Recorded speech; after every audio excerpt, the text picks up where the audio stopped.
they'd give Hankerson a little bit of a rest, but my man Hankerson, he didn't need any rest, Nigel. I mean, he looked as fresh on carry 26 or whatever number it was as he is carry number 1. I tell you what, Oregon State's running game has been outstanding, and that really is the reason why they are where they are right now.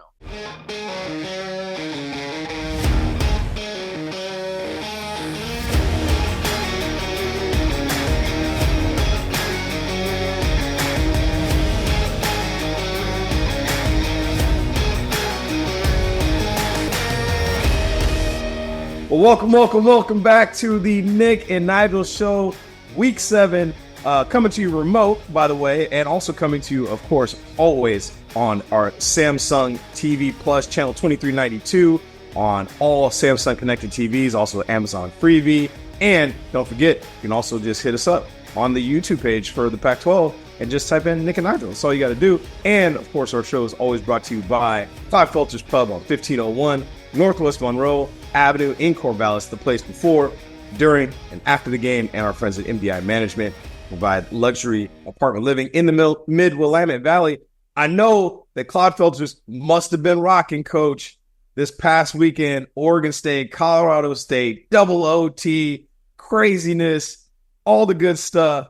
But actually, I gotta pause because I gotta show you guys this. So we're a little remote, Coach. And it's been a while since you and I played a little golf together, but I'm on a trip, and I don't know if everybody can see this, but we're in a little bit of Bandon, Oregon, right? And Coach, we had some friends set up a trip for the showdown between the Ducks and the Bucks, and the Buckeyes coming to Eugene this weekend. I know you can't wait to see that one, but before we get into that, got to talk a little Oregon State, Colorado State. Absolutely. Oregon State, what a great win for them. Jelani McCoy leads a great drive to tie it up to get the game into overtime, which I was very impressed with that drive. And then double overtime. Hankerson runs it in on the first play of the double overtime for the Beavs to win a great game. Colorado State was a worthy opponent. It was a really, really tough game, but the Beavs pulled it out, and I think between the Beavs and the Cougs, which we'll get to later, they only have one loss each. So they're rolling. They're rolling. Yeah. Hey, Coach, are you remote too? What's going on with what you've? It looks like you've moved settings again. We've had you in the living room, outside. Where are we at today? I'm upstairs, where my wife is in the process of remodeling the upstairs. So as you can see behind me, it's all blank walls. And I'm up here because I have 2 little dogs, or I should say my wife has 2 little dogs, and they can bark and yap at any second. So I'm trying to hide from the noise. Wait, hold on. I know you're not doing any of that work because you said you have an allergy to Home Depot? Oh yeah, I don't do maintenance. I'm just up here. No, I don't. When I say remodel, we're remodeling. Somebody's doing it. All I do is write the checks and watch them do it. Well, hey, Coach, Anthony Hankerson was writing some checks on them Rams on Saturday night, just like you said.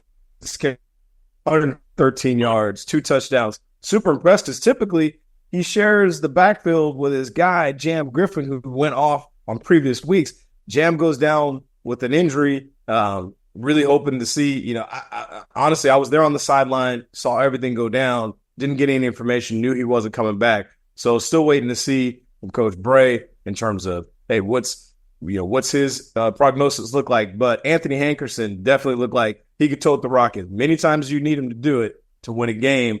And then I'm looking forward to seeing the young kid, Saladin Allah, because they've been raving about this dude. Big, another physical kid, runs the ball, another one of those steals that Oregon State gets at running back in the recruiting process. Yeah, and I thought, Allah got some run a couple weeks ago, and I thought when Jam Griffin went down that, they'd give Hankerson a little bit of a rest, but my man Hankerson, he didn't need any rest, Nigel. I mean, he looked as fresh on carry 26 or whatever number it was as he is carry number 1. I tell you what, Oregon State's running game has been outstanding, and that really is the reason why they are where they are right now. No question. How about this? Trent Bray is off to the fastest start, best winning percentage at this point. Now, granted, it's early, right? But of any head coach in the history, I think in Oregon State history since 1903 or something like that. So, I mean, right now, things are rolling for the Beavs. And I think just like you said, Coach, it was really impressive to see a kid like Giovanni McCoy, who, look, let's be honest, they've been leaning on the run game and the defense, really not letting him air it out because maybe he's still kind of learning things in such a system, understanding, look, Ryan Gunderson understands, he knows that when it comes down to if you can pound the rock, it's game over. There's no reason to put it in the air. But he shows on that 2-minute drive, has to get the field goal to send it to overtime after really letting the lead go in the fourth quarter, and he gets it done. That was a well-refined, well-tuned 2-minute offense. I was impressed the way they utilized the clock. They utilized their timeouts. They got the ball down the field. They got into field goal range. They did a great job with that. And my one criticism of Oregon State has been throwing the ball down the field, and they still haven't done that. Again, I want everybody to know Nigel and Nick are pulling for Oregon State and pulling for Washington State, but we got to be real. And the thing I worry about with Oregon State is they don't throw the ball down the field enough, and when they get into a game where they're going to need that, I haven't seen much of that. I see short passes. In fact, I'm not sure he threw a pass or completed a pass of 20 yards down the field where he threw it 20 yards down the field. Like 20 in the air. That's something they got to work on. Yeah, and I think, for the people at home to understand too is, obviously the reason you need that is because otherwise defenses can continue to pack the box, right? They can continue to restrict.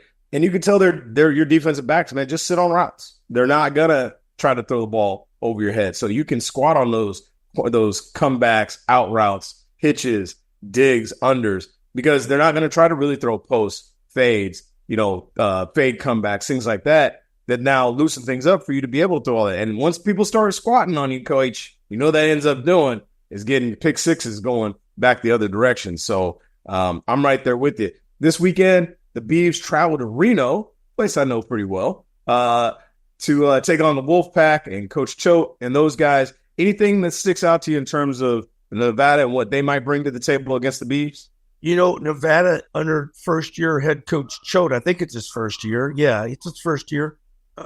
I saw them play earlier in the year, and they looked very good. They looked good. Now, I haven't been able to watch them most recently because, let's face it, I'm not in the touchdown room anymore, Nigel. And I got games all day on Saturday. I'm watching as much in every game I can, but I don't have all those screens in front of me. So I don't know a lot about Reno. I do know this. They looked very good in the one game I saw them. They looked good. Well, Coach, it sounds to me like you need to get some extra TVs put in that renovation that you got going on there. Because, if you need 4 or 5 TVs, Cat's got to let you have it so you can do your job and watch everybody from Nevada to Bama or whatever. And I can't wait to talk the rest of those games. We had some thrillers, crazy upsets, historical games, all kinds of stuff. And then I know you weren't ready to talk about, but hey, we still got to talk about the Cougs because they're coming off a bye and a huge game this weekend as well. So stick around. Nick and Nigel talking all the games coming up. Oh, and the games from last weekend. Coming up next on Nick and Nigel.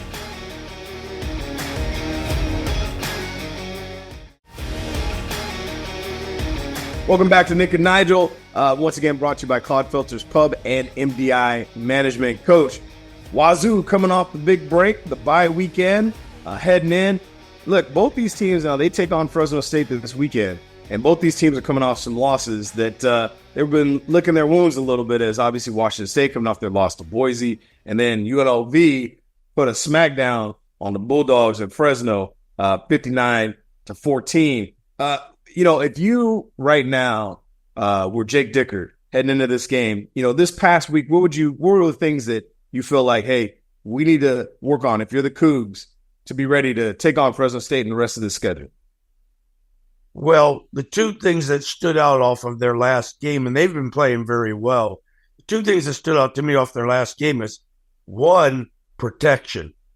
Either Boise State saw something and attacked the protection because they had 6 or 7 sacks against Washington State, or the protection wasn't good enough, however you want to look at it. Either they confused them or they just didn't block them. Protection was number one. And number two, they faced one heck of a back, but they gave up too many yards rushing and they missed a ton of tackles. Now we know in today's world, nobody wants to practice tackling. But I remember when I took over the DBs back in 1902, the first thing we did for the first 10 minutes was tackle. Every way I could think of, we tackled. And the guys looked at me like, we never used to do all this. We used to do all this fancy backpedal and stuff like that. I know I'm off on a tangent, but we tackled. Right. We became a very, very, very, I'm bragging a little bit, good tackling team. So protection, tackling, Washington State. Hey, Coach, I'm with you. We used to do the same thing, and I even remember, bringing some of the drills we did when I was a player at UW to some of the guys I was coaching at Oregon State and Nevada and Portland State, and they're looking at me like, "What are we doing?" And I'm like, "Look, there's a couple of things we are just not going to do. We are not going to miss tackle." Now, obviously, listen, Ashton Jeanty is special, and the thing that I noticed about him that it was always an unbelievable thing when you got a guy who understands this is when a guy comes up to hit him. And he uses that momentum to then continue his path, if that makes sense. He's running, feels the defender coming in from his left, and as opposed to dipping his shoulder into him and maybe missing and falling over, or that contact happens and you're falling, he actually leans into the pressure coming to his left, and it almost slingshots him, right? And he's able to keep his balance, and you saw that time after time after time. If there's anything really to me to be critical about Washington tackling, it's really just the fact that they didn't wrap up a lot. You saw a lot of shoulders, guys trying to go in and just, cut at his legs, and the guy is just too talented for us. So when you're looking at this showdown, obviously with Fresno State, and you look at the guys that they have, obviously it's just one of those things. Like they've been struggling, offensively, defensively, but look, they do have a good running back. They got Mikey Keene at quarterback. He's had a turnover problem. So I think the other thing that Wazoo was really good at early in the season, especially, was getting turnovers and takeaways. So really emphasizing that, just like you talked about, making sure you protect John Mateer. And really, that Boise game was really the first time we also saw Washington State's running game find itself in trouble because John Mateer wasn't able to get loose the way we've seen him get loose. The running backs weren't able to get loose the way that we've been able to see them, which then opens up all the stuff that we talk about that we want to see from Oregon State, right? We want to see them be able to throw the ball down the field. Well, Washington State's able to do that because they ran the ball so well. Then they'd spread you out. Mateer would take off running. And all of a sudden, the defense is trying to react to that, load the box, bring guys down. Now they're able to throw the ball over their heads and things. And so, that's been the recipe for success. Well, when they weren't able to run the ball against Boise, to me, that's just when the wheels fell off. So, yeah. And you and I both know going to play at Fresno is no joke. It's a tough place to play. They love their football. They are football fans. They'll be out there in mass. It's a tough place to play. But I'll tell you what, as I look at Washington State's schedule, there's not a game that they play that I don't think they should. They're going to be favorite, is what I should say. In all their remaining games, I see them as a favorite. Including with their toughest game being Oregon State. Okay. Respect. And I think, Coach, I'm right there with you because on the West Coast, obviously we got a lot of things going. If you don't win and you're not entertaining, nobody will come see you play because this is not the Midwest. Yeah, to my guys in Ohio, we have stuff to do out here. We can go. We got all kinds of things we can do. So if you're not a good team, nobody's going to come see you play. But if there's any place that's, I think, as close to on the West Coast as you can get to Texas, it's the Central Valley. Those little towns up and down you can start as north as Chico and go all the way down to Fresno, Bakersfield. You can go whether you're talking Merced, Modesto, Stockton, Sacramento, Clovis, Visalia, all up and down, those little towns all shut down. Grass Valley, when it's Friday Night Lights. And so that's the closest thing you get to Texas football. So again, if you're Washington State stepping into this game, football is everything there. That checkered end zone means something to those people. There's a reason they put the V on the back of their helmets for the Valley, because they understand the pride of the Valley and pride of Valley football. And so the Bulldogs are going to give the Cougs everything they got. But I think you and I both agree the Cougs should come out on top if they play the way they're capable of playing. Absolutely. And you can't go off of, even though Fresno State got boat raced by Vegas in their last game, can't go off of that. They'll have had a week to prepare, just like Washington State, both having a bye week. They'll be ready to play. And I've never played a game against Fresno State, and I believe we were probably favored in every one we had, but I've never played a game against Fresno State where they weren't in the game and it was tough. They've always been a tough out.